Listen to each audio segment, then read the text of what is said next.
Board চ্যালেঞ্জের আগে আপনি মার্কশিটটা দেখে নেবেন।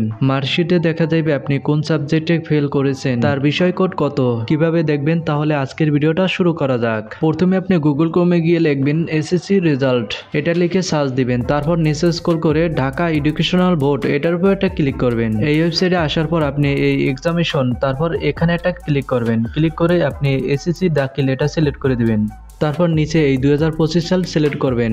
তারপর আপনি কোন বোর্ড থেকে পরীক্ষা দিচ্ছেন সেই বোর্ডটা সিলেক্ট করে দিবেন।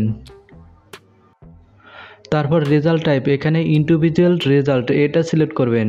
তারপর আপনার রোল নাম্বারটা এখানে লিখে দিবেন। রোল নাম্বার দেওয়া হয়ে গেলে এখানে আপনি রেজিস্ট্রেশন নাম্বারটা লিখে দিবেন। তারপর এই ক্যাপচারটা যদি বোঝা না যায় তাহলে রিলোডে ক্লিক করবেন। তারপর এই ক্যাপচারটা এখানে বসাই দিবেন। ক্যাপচার দেওয়া হয়ে গেলে আপনি এই গেট রেজাল্ট এখানে একটা ক্লিক করবেন। তারপর আপনার রেজাল্টটা দেখতে পারবেন কত গ্রেড পেয়েছেন, আর এই সাইডে লেখা আছে আপনার সাবজেক্ট কোড। তারপর আপনি নিচে স্ক্রল করে দেখবেন আপনার কোন সাবজেক্টে এফ লেখা আছে, সেই সাবজেক্টের বিষয় কোডটা কপি করে নেবেন। বোর্ড চ্যালেঞ্জ আবেদন করতে আপনি মোবাইল থেকে মেসেজ অপশনে চলে যাবেন। স্টার্ট চ্যাটের উপরে ক্লিক করে এখানে লেখা থাকবে 2 জায়গায় 1 6 3টা 2 এটা লিখে দেওয়ার পর এটার উপরে একটা ক্লিক করবেন।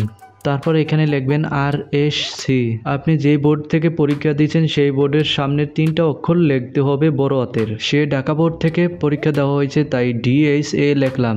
তারপর আপনি আরেকটা স্পেস দিয়ে আপনার রোল নাম্বারটা লিখে দিবেন। তারপর আরেকটা স্পেস দিয়ে আপনি যেই বিষয় ফেল করেছেন সেই বিষয়ের সাবজেক্ট কোডটা দিয়ে দিবেন।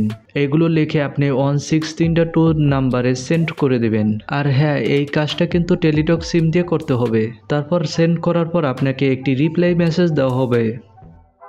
রিপ্লাই মেসেজের জন্য কিছুক্ষণ অপেক্ষা করতে হবে।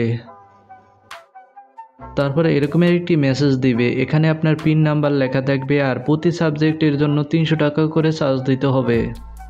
তারপর আপনি কি করবেন, এখানে মেসেজ লেখার অপশনে RSC লিখে স্পেস দিয়ে তারপর এস লিখবেন। তারপর আপনাকে কনফার্ম করার জন্য একটি পিন দেওয়া হয়েছে, সেটা কপি করে এখানে স্পেস দিয়ে বসাই দিবেন।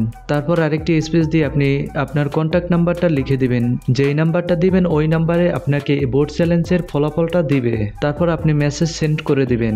তো আজকের ভিডিওটা এই পর্যন্ত। ভালো লাগলে লাইক করো, শেয়ার করো বন্ধুদের কাছে, তারাও যেন বোর্ড চ্যালেঞ্জের আবেদনটা খুব সহজে করতে পারে। ভিডিওটা সম্পূর্ণ দেখার জন্য আপনাকে অসংখ্য ধন্যবাদ।